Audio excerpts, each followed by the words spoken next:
A recent 15 Investigates report detailed just how long it took Madison's Office of the Independent Police Monitor to get going and shared the frustration some council members had over the delay.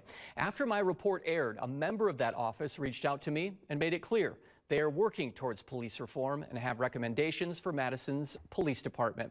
So I wanted to get an inside look at the work done so far. We focused on one of the early recommendations, instituting what's called Situational Decision-Making Training, or CIT-D.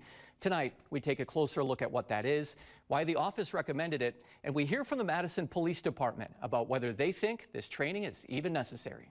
Did you call 911? First contact can be the most tense moment between an officer and a member of the public. So you need to come to the door now or we are coming in. Not knowing what to expect, often meeting for the first time. But what the officer brings to that situation can dramatically affect the outcome. I need you to get back, please. At least that's the thinking of data analyst Dr. Greg Golembic. He works for the City of Madison's Independent Police Monitor and says he heard from people in the community and in complaints filed with his office that certain interactions with Madison officers were worse than they needed to be because of a misunderstanding. The officer walks up and may have an initial impression and settle too quickly on a particular explanation of what's going on. When searching for a solution, Golembic found a program at the University of Chicago. Lo and behold, I came across situational decision-making training, CIT-D training. I actually helped create the situational decision-making training. Andrella Dubé is an original architect of CIT-D. She says it teaches officers different ways to handle high-stress situations. He's got a knife! He's got a knife! At times with just a few moments to make life or death decisions. The ability to make the most use of whatever little time they have and being able to come up with different interpretations. So how does CIT-D work?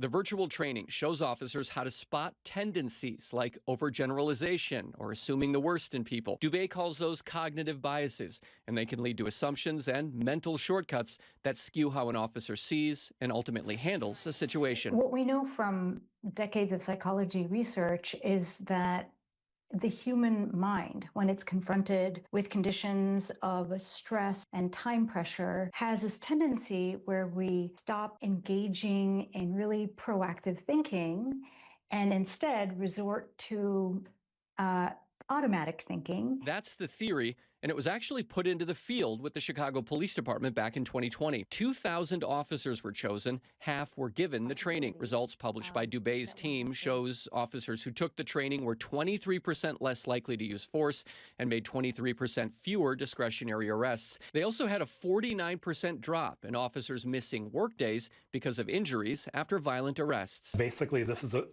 a potential win-win for everyone. It's these findings that led Golembic to recommend the training in Madison. I'm currently the captain of training. We recently asked MPD if they thought CIT-D would work here.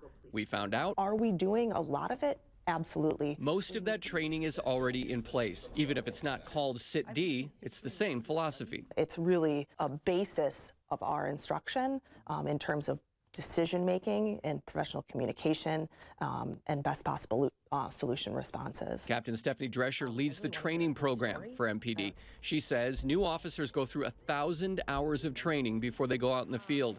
And when I asked how much of that training was about interactions with the public, all of it. It starts right at the beginning. And we saw that beginning when we caught up with Captain Drescher. It was day 2 of new officer training. Where in our bodies do we experience these emotions? Captain Drescher says from the classroom now let's talk about positive emotions. To the field, officers are taught every step of the way how to handle interactions with the public. And it's really about working on understanding that everyone you meet is not going to be like you, and really being competent about how to interact with people that have different stories and come from different lives. We then asked, with so much of CIT-D already part of MPD training, should the department adopt it formally? I think there's always something you can take away from it. Do we need the capability to have a large virtual training response? I don't think so. We can take the concepts, and if it means that we change our verbiage, that's absolutely fine. Now, Golembic says even with the similarities in the training, there are things MPD could learn from CIT-D training. He says their office will keep engaging with the police department and urge them to adopt CIT-D. Now, the week we talked to Captain Drescher, she actually just had a briefing about CIT-D from the University of Chicago. And during our sit-down with MPD, we asked Captain Drescher about the department's relationship with the new Office of the Independent Police Monitor. Here's what she had to say. We value our relationship with Office of the Independent Monitor. We look forward to hearing recommendations from them, and we'll do whatever we need to do to continue to have, a working relationship where we can be transparent as a department and take their recommendations as we see fit and how they see fit into our department. And if you'd like to see our previous story about the OIM, you can head to our website, WMTV15news.com.